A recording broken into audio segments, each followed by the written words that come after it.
আজকে আমরা আলোচনা শুনবো একজন মহিয়সী, একজন সর্বশ্রেষ্ঠ জগৎ বিখ্যাত নারীর জীবন থেকে। সে নারীর নাম হচ্ছে রাবিআ বসরি রহমতুল্লাহি আলাইহা। রাবিআ বসরির জীবনী থেকে আমাদের শিক্ষা কি? আমরা আমাদের জীবনকে কেমনে চেঞ্জ করতে পারি? স্পেশালি যারা মহিলা আছে, যারা নারী আছে, তারা তাদের জীবনকে রাবিআ বসরির জীবন থেকে কেমনে চেঞ্জ করতে পারে, আজকে আমরা সে বিষয়ে সংক্ষেপে কিছু কথা বলার চেষ্টা করব। সকলে মন খুলে বলেন ইনশাআল্লাহ। রাবিআ বসরি নারীদের জন্য একটা রোল মডেল, নারীদের জন্য একটা বড় আদর্শের জায়গা হচ্ছে রাবিআ বসরি রহমতুল্লাহি আলাইহা। মাথায় রাখবেন, একজন নারীর মডেল কোনো বলিউড নায়িকা নয়, কোনো হলিউড নায়িকা নয়। মেয়েদের ব্যাপারটা হচ্ছে তারা বাই বার্থ একটু ইমোশনাল হয়, সাজতে গুছতে পছন্দ করে, নাচানাচি পছন্দ করে, একটু ফ্যাশন পছন্দ করে। বিধায় তারা তাদের মূল আদর্শের জায়গা ভুলে গিয়ে এমন কিছু নারীকে আদর্শ ভাবে যা ইসলাম থেকে বাহিরে কাজ করে, যা কোরআনের বাহিরে কাজ করে। অতএব তাদের মাথায় রাখতে হবে তাদের আদর্শের জায়গা বলিউড নায়িকা নয়, হলিউড নায়িকা নয়। তাদের আদর্শের জায়গা হচ্ছে ফাতেমা, খাদিজা, আয়েশা, রাবিআ বসরি রহমতুল্লাহি আলাইহা। ঠিক কিনা বলেন যুবক ভাইরা? ফাতেমা রাদিয়াল্লাহু তাআলা আনহা হচ্ছে নারীদের জন্য আদর্শের জায়গা। খাদিজা রাদিয়াল্লাহু তাআলা আনহা হচ্ছে নারীদের জন্য বড় একটা আদর্শের জায়গা। আমরা রাবিআ বসরির জীবন নিয়ে কিছু তথ্য শেয়ার করব। মাথায় রাখবেন, এখানে কোনো তথ্য হাদিস থেকে শেয়ার করা হবে না, কোনো তথ্য কোরআন থেকে শেয়ার করা হবে না, যেহেতু এটা ইতিহাস থেকে নেওয়া। যতটুকু পারা যায় অথেন্টিক, যতটুকু পারা যায় আমরা ট্রাই করবো কথা বলার জন্য। বলেন ইনশাআল্লাহ। রাবিআ বসরি যেখানে জন্মগ্রহণ করেন সেটা হচ্ছে ইরাকের বসরা। ইরাকের বসরা নামক স্থানে তিনি জন্মগ্রহণ করেন। তিনি একজন সাধারণ এবং খুবই গরিব পরিবারের নারী ছিলেন। তিনি যখন জন্মগ্রহণ করেন তিনি এতটা গরিব ছিলেন, এতটা অসহায় ছিলেন, তার বাসায় যে আলো জ্বালাবে, বাতি জ্বালাবে, হারিকেন জ্বালাবে, সেই তেলটা ছিল না। এতটা গরিব ফ্যামিলির তিনি ছিলেন। আমি জাস্ট কিছু কথা সংক্ষেপে বলছি, একটু বোঝার ট্রাই করবেন। আগে বোঝেন যে রাবিআ বসরির স্ট্যাটাস, তার সম্মান, তার ডিগনিটি, তার মর্যাদা কত বেশি। জাস্ট একটা কথাই আনা বোঝার জন্য। সে মারা গিয়েছে আজ প্রায় 1200 বছর হয়ে গিয়েছে। 1200 বছর আগে একজন নারী মারা গেছে যিনি কোনো সাহাবী নন, কিন্তু আজ 1200 বছর পরে বাংলাদেশের একটি রাজধানী ঢাকাতে বসে আমরা তাকে নিয়ে কথা বলছি। সকলে পড়ে সুবহানাল্লাহ। তার সম্মান কত বেশি। শুধু বাংলাদেশ নয়, পাকিস্তানের মানুষ জানে রাবিআ বসরি নামে একজন মেয়ে ছিল, ইরানের মানুষ জানে রাবিআ বসরি নামে একজন মেয়ে ছিল, আরবের নারীরা জানে যে রাবিআ বসরি নামে একজন মেয়ে ছিল। সবাই জানে। পুরো পৃথিবীতে তার নামটা সম্মানের সাথে ছড়িয়ে দিয়েছে একজন। আওয়াজ দিয়ে বলেন তো তিনি কে? তাহলে বোঝানো তার সম্মান অনেক অনেক বেশি। তো বলছিলাম তার জন্ম নিয়ে কিছু কথা। তিনি যেদিন জন্মগ্রহণ করবেন তার আগের দিন বাসায় রাতের বেলা যে লাইট জ্বালাবে, লাইট মানে হচ্ছে হারিকেন, কোনো তেল নাই। তো রাবিআ বসরির আম্মাজান বললেন স্বামীকে যে আপনি যান কারো বাসা থেকে তেল চেয়ে নিয়ে আসেন, যাতে করে আমরা হারিকেন জ্বালাতে পারি, ঘরটা আলোকিত হয়। তো তিনি বাসা থেকে বের হয়েছেন তেল চাওয়ার জন্য। বাট তার বাবার ব্যক্তিত্ব এত ভালো ছিল, এত স্ট্রং ছিল, কারো কাছে কিছু চাইবেন সে ব্যক্তিত্ব বিন্দু মাত্র ছিল না। বাসা থেকে বের হয়েছেন, বাহিরে অনেক ঘুরেছেন, বাট কারো কাছে তেল যে চাবেন এই মনোমাইন্ড তার তৈরি হয়নি। কারণ যারা মুমিন, যারা নেককার, তারা মানুষের কাছে চাইতে পছন্দ করে, তারা চায় সবকিছু একজনের কাছে। তিনি কে? সবকিছু আমরা আল্লাহ তাআলার কাছে চাই। তো তিনি বাসায় ফিরে আসছেন, একদম মুখে কোনো হাসি নেই। রাবিআ বসরি আম্মাজান দেখেই বুঝে গেছেন যে তিনি কোনো তেল বাসায় চেয়ে নিয়ে আসতে পারেন নাই। তো যাই হোক, সেদিন তাদের দিন কেটে গেছে। বাট রাতের বেলা, এটা খুব ইন্টারেস্টিং একটা স্টোরি, গল্প, এবং এটা শিক্ষার বিষয় আছে। আল্লাহ যখন দেখে যে বান্দার পুরো ভরসা, চাওয়ার জায়গা, পাওয়ার জায়গা একমাত্র সে আল্লাহকেই বানিয়েছে, সে কখনো হতাশ হয় না। সুবহানাল্লাহ পড়ে সুবহানাল্লাহ। তো রাতে যখন ঘুমিয়েছে তার বাবার স্বপ্নে দেখছে তৎকালীন যুগের যে বাদশা, তার নাম হচ্ছে ঈসা। তিনি স্বপ্নে দেখলেন যে তৎকালীন সময়ের বাদশা প্রত্যেক দিন তিনি রাতে ঘুমানোর আগে 100 বার দুরূদ পাঠ করতেন নবীর উপরে। কিন্তু জুমার রাতে তিনি মোট 400 বার দুরূদ পাঠ করতেন। বলেন তো সবাই, কয়শো বার? 400 বার দুরূদ পাঠ করতেন জুমার দিনে।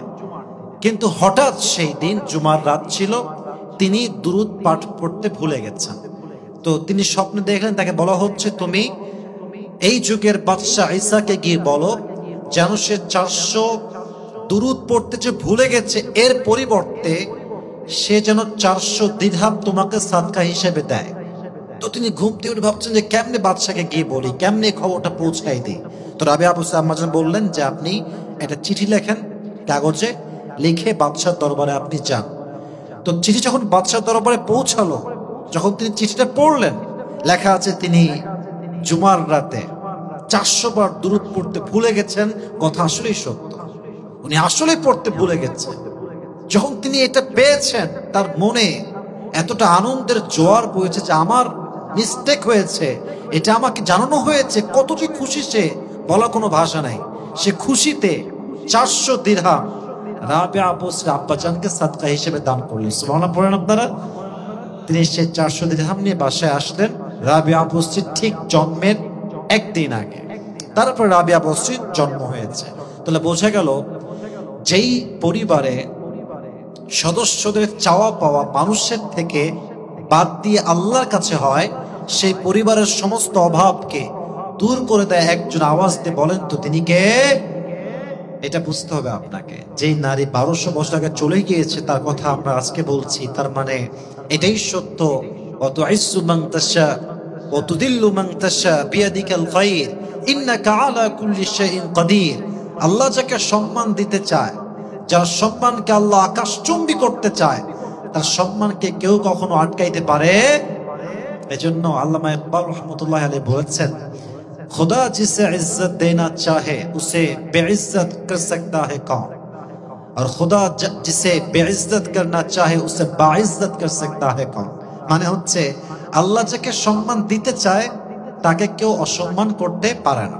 আল্লাহ যাকে অসম্মান দিতে চায়, যাকে আল্লাহ লাঞ্ছিত করতে চায়, তাকে কেউ হাজার চেষ্টা করলো সম্মানিত করতে পারে। এজন্য আরেকটা ছোট্ট বাক্য আমি প্রায় বলি উর্দুতে, সেটা হচ্ছে, मत डर अपने बदनाम करने वालों से, मत डर अपने बदनाम करने वालों से, वो तेरी बदनाम करते ही हैं इसलिए कि वो तुझे ऊंचाई में उड़ाना चाहते हैं। এটা আমি শুনেছিলাম পাকিস্তানের প্রাইম মিনিস্টার ইমরান খানের থেকে। বড় একজন ক্রিকেটার এবং প্রধানমন্ত্রীও ছিলেন তিনি। উনি বললেন যে বদনামকারীকে কখনো ভয় করবা না, বদনামকারীর বদনামে কখনো ভেঙে পড়বো না। কারণ বদনামকারী তোমার বদনামি করে এই জন্য যাতে সে তোমার সম্মানটাকে আরো আকাশচুম্বী করতে পারে। ঠিক কিনা বলেন আপনারা? এই জন্য সম্মান দেওয়ার মালিক হচ্ছে একমাত্র আল্লাহ তাআলা। তো জন্মের পরে কি হয়েছিল? কিছুদিন পরে বসরাতে লম্বা সময় একটা দুর্ভিক্ষ দেখা যায়। ভাত নাই, ডাল নাই, চাল নাই, দুর্ভিক্ষ, চতুর্পাশে অভাব আর অভাব, খাবার দাবার কিছু নাই। ঠিক সেই সময়ে ওই অভাবের মাঝে, দুর্ভিক্ষের মাঝেই রাবিয়া বসরি আব্বাজান ইন্তেকাল করেন। তিনি অসহায় হয়ে যান, বাবা হারা একজন সন্তান হয়ে যান, মেয়ে হয়ে যান। কিন্তু যখন তিনি বড় হন, তার মাও মারা যায়। বিধায় তৎকালীন সময়ে একজন মালিক এসে তাকে ক্রয় করে গোলাম হিসেবে, বাদী হিসেবে। তৎকালীন সময়ে বাদীর রেওয়াজ ছিল, প্রচলন ছিল। তৎকালীন সময়ে দাসের প্রচলন ছিল। তো তিনি বান্দি হয়ে যান, দাসী হয়ে যান। আমি জাস্ট প্রেসাইজলি বলছি ঘটনাগুলো, যাতে করে আমরা শিক্ষাগুলো অর্জন করতে পারি খুবই সংক্ষেপে। আমি পড়লাম রাবিয়া বসরি যে বাসায় কাজ করতেন, কাজ ছিল খুবই খুবই খুবই কষ্টকর। সারাদিন গরুর মতো খাটতে হতো দাসী হিসেবে, প্রচন্ড পরিমাণে কাজ। একদিনের ঘটনা, উনি সারাদিন কাজ করেছেন, সারাদিন কাজ করে রাতে বাসায় ফিরেছেন। তো ওই দিন তার মালিক বা মনিব তার বাসার ঠিক জানালার পাশ দিয়ে হাঁটছিলেন। তো তিনি দেখলেন যে সব ঘরের লাইট বন্ধ। লাইট মানে হচ্ছে হারিকেন বা ছোট্ট যে মোমবাতি জ্বলতো সে সময়, সব বন্ধ। বাট একটা ঘরে আলো জ্বলছে, বাতি নিভি নিভি করে জ্বলছে। তো মালিক তখন রুমের বাহির থেকে একটু উকি মেরেছেন যে এই রুমের মানুষটা কি করে। তো সে দেখছে রাবেয়া বসরি সারাদিন এত পরিশ্রম করে সে ক্লান্ত হয় না। সেই গভীর অন্ধকার রাতে, গভীর রজনীতে সে আল্লাহর সেজদায় পড়ে আল্লাহর কাছে কান্নাকাটি করছে। সুবহানাল্লাহ পড়বেন না আপনারা? এটা দেখে সে বড্ড অবাক হয়েছে। এত কাজ, এত স্ট্রাগল, এত কষ্ট, এত পরিশ্রম করে সে আল্লাহকে ভুলে নাই। এর মতো দাসীকে তো আমি দাসী হিসেবে রাখতে পারি না। ঠিক সকালবেলা তিনি কি করলেন? তাকে ডেকে বললেন, রাবেয়া, তোমার কাজ দেখে আমি বড্ড অবাক হয়েছি। তুমি সারাদিন এত খাটনি করেও রাতে তাহাজ্জুদ মিস করো না, আল্লাহকে ডাকতে ভুলে যাও না। আজকে আমি তোমাকে বলছি, তোমাকে আমি আমার মালিকানার থেকে পরিপূর্ণরূপে তোমার যে দাসত্ব আছে, এই গোলামির থেকে, দাসত্বের থেকে আমি তোমাকে মুক্তি দান করলাম। সুবহানাল্লাহ পড়ান আপনারা। এখান থেকে মেসেজ কি হলো? আপনি যতই ব্যস্ত হন, যতই চাকরি, জব, বিজনেস, টাকা পয়সা, ফ্যান, ফলোয়ার্স, ডুপ্লেক্স ট্রিপ্লেক্স বাসা, অফিস, বিশাল বড় বিজনেস সব থাকতে পারে, বাট দিন শেষে আল্লাহকে স্মরণ করতে না পারলে আপনার কোনো কিছুরই কোনো মানে নাই। কোনো কিছুর কোনো মানে নাই। যত ব্যস্ত হন আপনি, আপনাকে মাথায় রাখতে হবে, আমাকে যিনি এই সব দিয়েছেন তিনি আমার রব। অতএব দিন শেষে আমাকে সেজদা দিতে হবে এক সপ্তাহের জন্য। আওয়াজ দিয়ে বলেন তো তিনি কে? আল্লাহ আমাদের সবাইকে সমস্ত ব্যস্ততা বাদ দিয়ে আল্লাহর ইবাদত বেশি বেশি করার তৌফিক দান করুন। সকলেই মন খুলে পড়া আমিন। অনেকে দেখবেন যে এক্সকিউজ মেক করেন, হুজুর আমি তো অনেক ব্যস্ত, নামাজ কালাম ঠিক মতো পড়তে পারি না, আমি তো অনেক ব্যস্ত, তাই হুজুর আমি ঠিক মতো কোরআন তেলাওয়াত করতে পারি না। আরে আপনি দুনিয়াতে আসছেন কেন? আপনি কি দুনিয়াতে ব্যবসা করার জন্য আসছেন? আপনি কি জাস্ট জব করার জন্য আসছেন? নো। এজন্য আমি আগেও একবার বলেছিলাম, যে মানুষ ভালোবাসে সে আপনার জন্য সময় বের করেই ছাড়বে, সে আপনাকে সময় দিয়ে ছাড়বে। পৃথিবীতে তার কাছে সবচেয়ে গুরুত্বপূর্ণ বিষয় হবে আপনাকে সময় দেওয়া, কারণ যে সময় দিতে পারে সে একমাত্র ভালোবাসার যোগ্যতা রাখে। অতএব বোঝা গেল সময় আপনাকে আল্লাহর জন্য বের করাই লাগবে। রাজি আছেন তো ইনশাআল্লাহ? আল্লাহ আমাদের সবাইকে বোঝার তৌফিক দান করুন। সকলেই পড়া আমিন। মাশাআল্লাহ। এবার যখন তিনি মুক্তি পেয়ে গেলেন, এখন তো তিনি আর কোনো দাসী নন, তিনি বিয়ের ফিকির করলেন, বিয়ে করার জন্য। তার বিয়ে হলো, ফার্স্ট ম্যারেজ। কিন্তু আল্লাহ যাকে ভালোবাসে বেশি, আল্লাহ তাকে পরীক্ষা করে একটু বেশি। বিয়ে ঠিক কয়েকদিন পরেই তার প্রথম স্বামী মারা যায়। প্রথম স্বামী হঠাৎ করে সাডেনলি মারা যায়। আর অবাক করার বিষয় হচ্ছে, আমাদের কি হয় দেখবেন যে আমরা কষ্ট পেলে আল্লাহর থেকে আরো দূরে চলে যাই, মদ খাই, গাঁজা খাই, কত রকম কত কিছু মানুষ করে। কিন্তু আমি এটা নিয়ে স্টাডি করলাম, রাবেয়া বসরির পুরো বায়োগ্রাফি নিয়ে। তার প্রথম স্বামী মারা যাওয়ার পরে সে আল্লাহর যতটা কাছে আগে ছিল, তার প্রিয়জনকে সে হারিয়ে আগের চাইতে আরো অধিক গুণে সে আল্লাহর প্রিয় বান্দি হয়ে গেল। সুবহানাল্লাহ পড়বেন না আপনারা? যে প্রকৃত পক্ষের দিনদার, যে প্রকৃত পক্ষেই আল্লাহ তাআলাকে ভালোবাসে, তার জীবন থেকে পৃথিবীর সবচেয়ে দামি জিনিসও যদি হারিয়ে যায়, তার জীবন থেকে পৃথিবীর সবচেয়ে দায়ী মানুষও যদি হারিয়ে যায়, এটা তাকে আল্লাহর থেকে বিন্দু পরিমাণ দূরে রাখে না, বরং তার হারিয়ে যাওয়া, তার সমস্ত কষ্ট তাকে আল্লাহর কাছে আগের চাইতে আরো অধিক বেশি আরো কাছে করে দেয়। ঠিক কিনা বলার যুবক ভাইরা? আল্লাহ আমাদের সবাইকে প্রত্যেকটা কষ্টে দুঃখে আল্লাহর নিকটবর্তী হয়ে কাজ করার তৌফিক দান করুন। সকলেই পড়েন আমিন। এজন্য আমি বলতেছিলাম যে রাবেয়া বসরির জীবনী থেকে শিক্ষা হচ্ছে, যত কষ্টই হোক, যত দুঃখই হোক, আমরা আল্লাহকে ভুলে যাব না। যাই হোক, প্রথম স্বামী মারা যাওয়ার পরে সেকেন্ড টাইম তার কাছে বিয়ের প্রস্তাব আসে। এটা আমি আগেও বলেছিলাম। তার নাম হচ্ছে হাসান বসরি। তিনি বসরার একজন বড় ইমাম ছিলেন। নাম বলেন তো কি বসরি? হাসান বসরি রহমতুল্লাহি আলাইহি। উনি, এটা একটা বড় মজার ঘটনা আর কি, এসে বললেন যে রাবেয়া, আমি তোমাকে বিয়ে করতে চাই, আমি তোমাকে বিয়ে করে সারা জীবন তোমার সঙ্গে আমি কাটাতে চাই। তো রাবেয়া বসরি বললেন, তাই নাকি, আপনি আমাকে বিয়ে করতে চান? ঠিক আছে, আমি আপনাকে বিয়ে করবো, বাট শর্ত আছে একটা, আমাকে মোট 4টা প্রশ্নের উত্তর দেওয়া লাগবে। বলেন তো সবাই, কয়টা প্রশ্ন? চারটা। এক, যেই দিন কিয়ামত কায়েম হয়ে যাবে, আল্লাহ তাআলা বলেছেন ফারিকুম ফিল জান্নাতি ওয়া ফারিকুম ফিস Saeed, one group will enter in the paradise and another group will enter in the hellfire. আল্লাহ তাআলা বলছেন এক গ্রুপ যাবে জান্নাতে, আর এক গ্রুপ যাবে জাহান্নামে। So the question is, will I enter in the paradise or hellfire? আমি কি জান্নাতি না জাহান্নামে? আমাকে জবাব দেন। আমি বলছি এটা তো আমি জানি না। আপনি কি জান্নাতি হবেন না জাহান্নামে? তো আমি জানি না। এটা জানে একজন, আওয়াজ দিয়ে বলেন তো তিনি কে? এবার তিনি বললেন প্রথম প্রশ্ন তো শেষ, আপনি জবাব দিতে পারলেন না। 2 নম্বর প্রশ্ন আমি করছি। কিয়ামতের কঠিন ময়দানে আল্লাহ রাব্বুল আলামিন বান্দার আমলনামা একজনকে ডান হাতে না বাম হাতে দিবেন। কেউ ডান হাতে পাবে, কেউ বাম হাতে পাবে। আমার আমলনামা কোন হাতে পাবো, ডান হাতে না বাম হাতে? আপনি আমাকে জবাব দেন। না, এটাও তো আমি জানি না। আপনি ডানেও পেতে পারেন, বামেও পেতে পারেন, তো আমি জানি না। আচ্ছা ঠিক আছে, যান। এবার আসেন 3 নম্বর প্রশ্ন। কোরআনে আল্লাহ তাআলা বলেছেন ফামান থাকুলাত মাওয়াজিনুহু ফাহুয়া ফি আইশাতির রাদিয়া ওয়া আম্মা মান খাফাত মাওয়াজিনুহু ফাউম্মুহু হাওিয়া। কিয়ামতের দিন মিজান কায়েম করা হবে। মিজান, ডান আমল বাম আমল। যার ডান আমল ভারী হবে সে হবে জান্নাতি, যার বাম আমল ভারী হবে সে হবে জাহান্নামী। তো আমাকে আপনি বলেন যে আমার কি ডান আমলটা ভারী হবে না বাম আমলটা ভারী হবে? বলছে তাও তো জানি না। তো একমাত্র আল্লাহ তাআলা জানেন। আমার তো জানাই নাই যে আপনার ডান আমল ভারী হবে না বাম আমল ভারী হবে। যেমন কোরআনে আল্লাহ তাআলা বলেছেন ফামান ইয়ামাল মিসকালা যাররাতিন খায়রান ইয়ারা ওয়া মান ইয়ামাল মিসকালা যাররাতিন শাররান ইয়ারা। If anyone has done an atom sort of good, he will see it. If anyone has done an atom sort of bad, he will see it. Zarra zarra শস্যের দানা পরিমাণ আমল করলো, সে আমলটাকে ওজনের পাল্লায় ভারী দিবে একজন। আওয়াজ দিয়ে বলেন তো তিনি কে?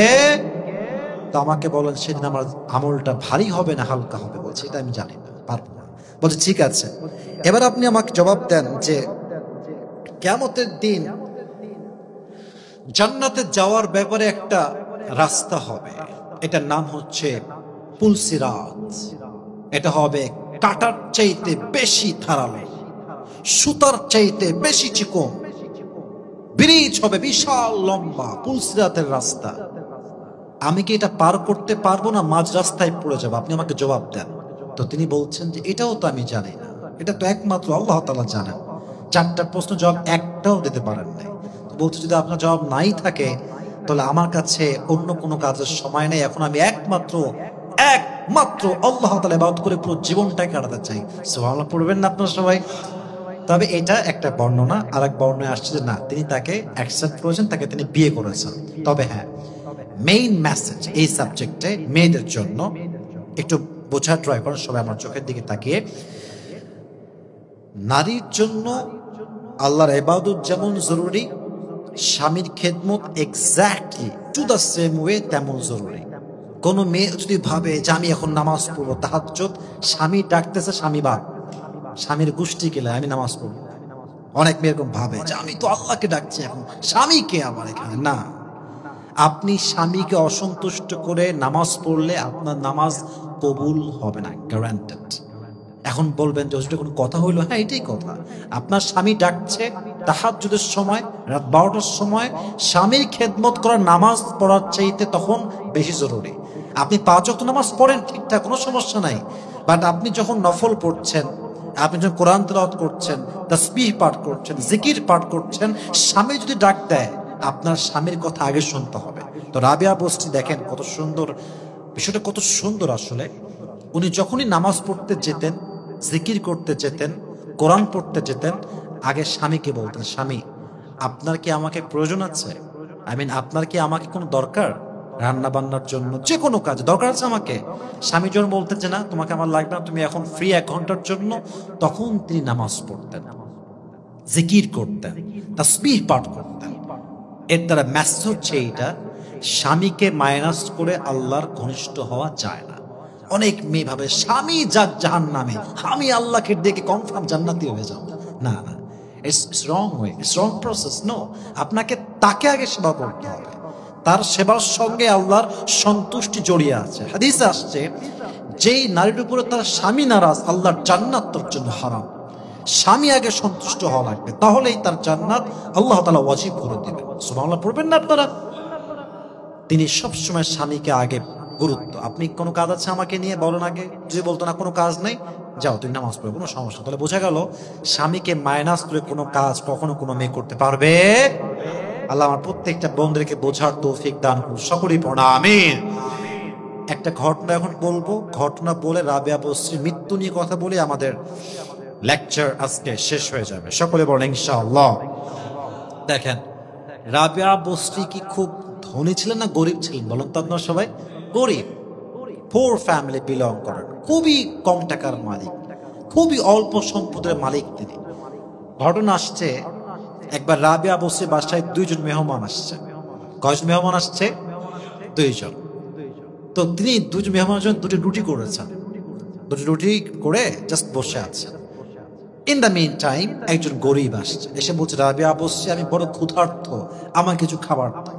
কিন্তু আছেই মাত্র দুইটা রুটি। উনি দুইটা রুটির সঙ্গে সঙ্গে গরিবকে দান করে দিলেন। সুবহানাল্লাহ পড়েন আপনারা?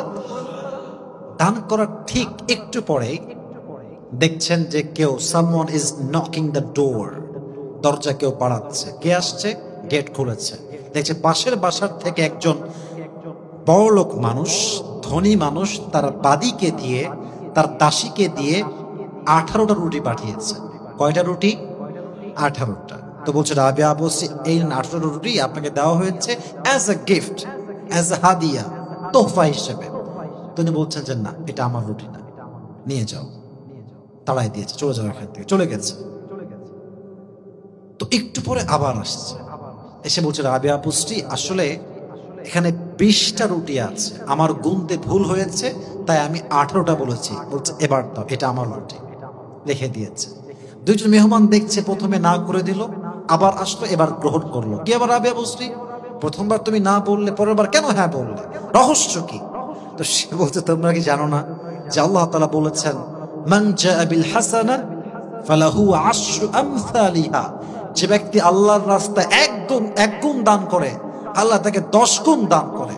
তো আমি দান করেছি 2টা রুটি, আমি তো 18টা রুটি পাবো না, আমি তো পেলে পাবো 20টা রুটি। সুবহানাল্লাহ পড়বেন না আপনারা? তো আল্লাহ তাআলা 20টা রুটি কাম ব্যাক করে দিয়েছেন, 20টা রুটি তাকে আবার ফিরিয়ে দিয়েছেন। কেন? আল্লাহ তাআলা বলছেন 1 গুণ দিলে 10 গুণ বাড়ায় দিব। আর একটা হাদিসে আছে, ফাতেমা রাদিয়াল্লাহু তাআলা হাদিস, এটা আমি প্রায় সময় বলি, যে একবার ফাতেমা বললেন আলীকে, যে আলী যাও, তুমি আমার জন্য একটা বেদনা নিয়ে আসো, আনার নিয়ে আসো। নিয়ে আসলেন। ইন দ্য মিন টাইম রাস্তাতে একজন এসে বলল, আলী, বড্ড ক্ষুধার্ত আমি, বাসায় খাবার দাবার, চাল ডাল কিচ্ছু নাই, আমাকে দান করো যা তোমার কাছে আছে। একটা মাত্র বেদনা আমি দান করে দিলাম। দান করে বাসায় ফিরে আসছে। ফাতেমা বলছে, আলী, আমার বেদনা কোথায়? বলছে, আমি তো আনতে পারি না, দান করে দিয়েছি, আসো, কোনো সমস্যা নেই। একটু পরে একজন সাহাবী আসছে, তার নাম হচ্ছে সালমান ফারসি রাদিয়াল্লাহু তাআলা আনহু। এসে বলছে, আলী, নাও, তোমার জন্য পেয়ারা হাবিব 9টা ডালিম দিয়েছে। বলছে, কই দেখি তো। বলছে, 9টা ডালিম না, এটা আমার জন্য নয়, নিয়ে যাও এটা। বলছে, কেন নয়? বলছে, এটা আমার না, তুমি নিয়ে যাও। তো বলছে যে আসলে 9টা না, 10টাই আছে, আমি একটা লুকায় রেখেছিলাম মজা করার জন্য, খাওয়ার জন্য, মজা করার জন্য। তো উনি 10টা ডালিম দিয়ে দিলেন। বললেন যে তুমি এটা কেন বলে 9টা তোমার জন্য নয়? বলছে, আমি তো দিয়েছি একটা, আমি পাবো 10টা, কারণ যে ব্যক্তি আল্লাহর রাস্তায় 1 গুণ দান করে, তাকে আল্লাহ 10 গুণ বাড়ায় দান করে। সুবহানাল্লাহ পড়ায়। তো তিনি এরকম দানশীল নারী ছিলেন। অতএব বোঝা গেল, অভাব হোক, কষ্ট হোক, টাকা পয়সা খুবই কম, দানের হাতকে একদম বন্ধ করা যাবে না। যতটুকু পারা যায়, 5 টাকা, 10 টাকা, 20 টাকা, as much as you can, you have to try your best to give that charity. যতটুকু পারা যায় কম বেশি দান করবেন। সবাই রাজি আছেন তো ইনশাআল্লাহ? এবার আসলে আমরা রাবেয়া বসরির মৃত্যুর দিকে চলে যাই, যে ওনার মৃত্যুটা কেমন ছিল, কেমনে হয়েছে। মৃত্যুর ঠিক একদিন আগে তিনি তার দাসকে ডাকলেন, বললেন, শোনো, আমি যখন মারা যাব, আমি যেই নর্মাল একটা চাদর পরি, এই চাদরটা দিয়ে আমাকে ঢেকে রাখবা। আর খবরদার আমার জানাজায় বেশি মানুষ ডাকবে না, মাত্র 2-3 জন দিয়েই জানাজা শেষ করে দিবে। এটা হচ্ছে তার শেষ ওসিয়ত ছিল। তো যখন জানাজা শেষ হয়ে গেল, তিনি মারা গেলেন, ঠিক সেই রাতে তার বাদী দাসী স্বপ্নে দেখলেন যে রাবেয়া আবু সুফিয়ান স্বপ্নে আসছে, তার পুরো দেহে একটা লাল রেশমি রুমালের মখমলের চাদর দিয়ে ঢাকা, ওমদাহ চাদর, উত্তম চাদর। উনি বললেন, রাবেয়া আবু সুফিয়ান, এটা আপনি কই থেকে পেয়েছেন? উনি বললেন, আল্লাহ আমাকে জান্নাত থেকে স্পেশালি উপহার দিয়েছে। সুবহানাল্লাহ পড়বেন না আপনারা? তো বলেন তো আপনার অবস্থা কি হয়েছে, আল্লাহ আপনার সাথে কেমন ব্যবহার করেছে? উনি বললেন, যখন আমি কবরে আসলাম আমাকে প্রশ্ন করা হলো, মা রব্বুক, তোমার রবকে? আমি বললাম, যে রবকে পুরো জীবনে একটা মুহূর্তের জন্য ভুলি নাই, সমস্ত কষ্টটাকে আমি স্মরণ করেছি, আমি কি 3.5 হাত মাটির নিচে এসে সে রবকে ভুলে যাবো? এটা কেমনে সম্ভব? কেমনে সম্ভব? তখনই আমাকে জবাব দেওয়া হয়েছে, এই বান্দাকে আর কষ্ট দিও না, তার কবরের সঙ্গে তোমরা জান্নাতের দরজাকে খুলে দাও। সুবহানাল্লাহ পড়েন আপনারা। তাহলে এটার দ্বারা উদ্দেশ্য হচ্ছে, দেখেন এই কথাগুলো অথেন্টিকলি যে ইনশিওর করবো যে এটাই আছে, ব্যাপারটা এরকম নয়, বাট এটা সত্য যে তিনি একজন নিঃসন্দেহে আল্লাহর ওয়ালি, নিঃসন্দেহে আল্লাহর একজন খাস বান্দি ছিলেন। কোনো সন্দেহ আছে আমাদের ভিতরে ভাইয়েরা? কোনো সন্দেহ আমাদের মাঝে নাই। এই জন্য আমরা দোয়া করি আল্লাহ তাআলা প্রত্যেকটা নারীকে, প্রত্যেকটি মাকে, প্রত্যেকটি যুবককে, প্রত্যেকটা মুসলমান নরনারীকে রাবেয়া আপু সুফিয়ান জীবনী থেকে শিক্ষা গ্রহণ করে চলার তৌফিক দান করুন। সকলে পড়া আমিন। আমি শিক্ষাগুলো, লেসনগুলো জাস্ট প্রেসাইজলি বলছি, কয়েকটা শিক্ষা তার জীবনী থেকে আমরা পেয়েছি। আমার দিকে তাকান, 3টা শিক্ষা বলবো, আমার দিকে তাকায় বলবেন। বলেন তো সবাই, কয়টা শিক্ষা? আচ্ছা, 3টা শিক্ষা বলবো, একটু কুল হওয়ার ট্রাই করি। একবার তাকবীর দিই, তাকবীর দিয়ে আমরা নামাজে যাবো ইনশাআল্লাহ। আমরা একবার তাকবীর দিই, লিল্লাহি তাকবীর, মাশাআল্লাহ। আর একবার দেন, লিল্লাহি তাকবীর। আচ্ছা, প্রথম শিক্ষা, সবাই আমার চোখে চোখ রাখেন, একটু বোঝার ট্রাই করবেন। শেষ কথা না বুঝলে ওয়াজের এসেন্সটা হারিয়ে যাবে, খোলা আছে বা সারাংশ হারিয়ে যাবে। প্রথম শিক্ষা হচ্ছে, জীবনে যত বিপদ আসবে, আপনার বিপদ আপনাকে আল্লাহর কাছে করলে বিপদটা আপনার জীবনে নিয়ামত হবে। আপনার জীবনে যে কেউ হারাইতে পারে। আমি দেখেছি মানুষ বেশি কষ্ট পাইলে অনেক সময় ভেঙে যায়, পথ হারায় ফেলে।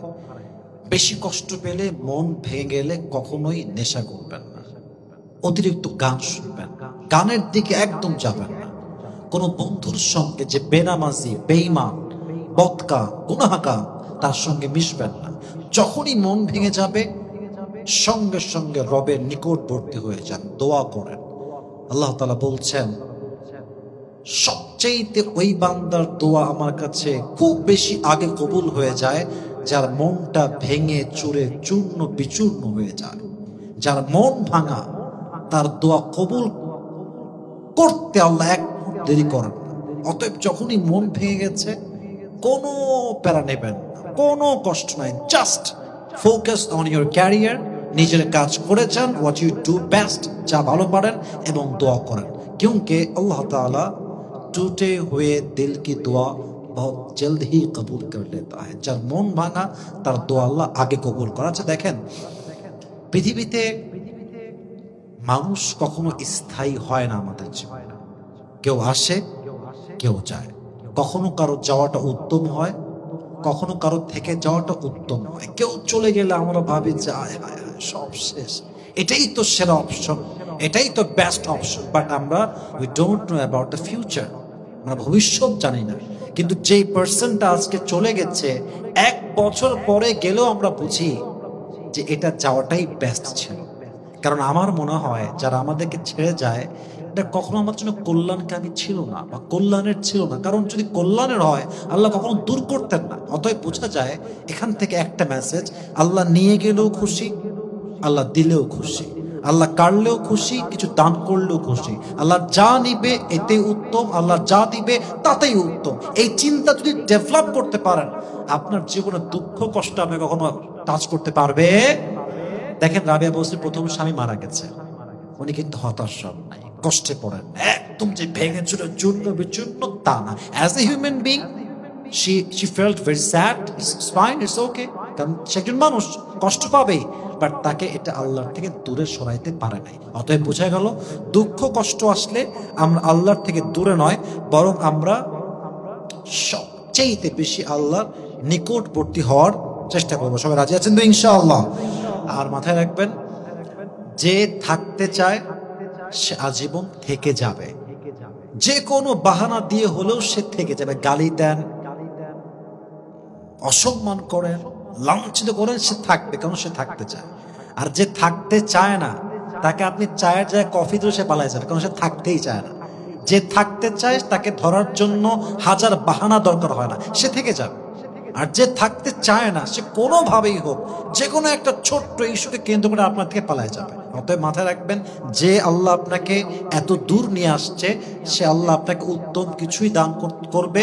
Just you have to wait for the right time. Allah আমাদের সবাইকে বোঝার তৌফিক দান করুক। সকলেই মন খুলে পড়া আমিন। 2 নাম্বার শিখলাম আমরা, নারীদের জন্য জান্নাত হারাম যদি স্বামী নারাজ হয়। স্বামী এবং জান্নাত, এদিকে তাকান, এটা হচ্ছে একসঙ্গে জড়িত। স্বামী বাদ জান্নাত বাদ।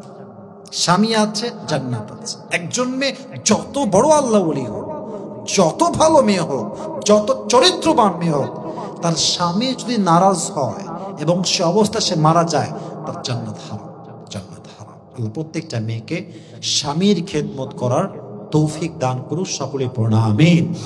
প্রতিটি মেয়ের কাছে আমার একটা মেসেজ পৌঁছায় দিবেন, স্বামী গরিব হোক, অসহায় হোক, জবলেস হোক, বিজনেস নাই, টাকা নাই, পয়সা নাই, দেখতে কালো, আনস্মার্ট, কিন্তু স্বামী থাকাটা জরুরি।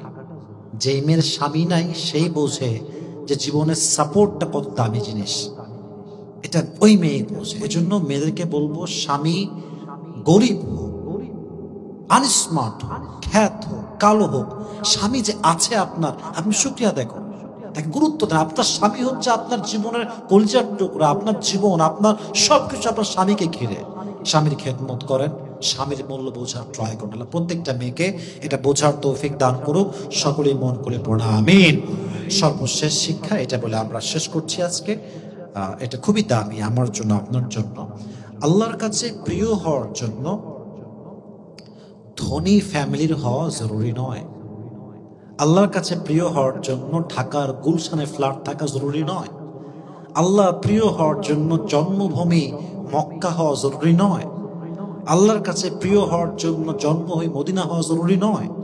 আল্লাহর কাছে প্রিয় হওয়ার জন্য দুবাইয়ের মেইন শহরে ফ্ল্যাট থাকা জরুরি নয়। আল্লাহর কাছে প্রিয় হওয়ার জন্য তাকওয়া, চরিত্র সবচেয়ে বড় ম্যাটার।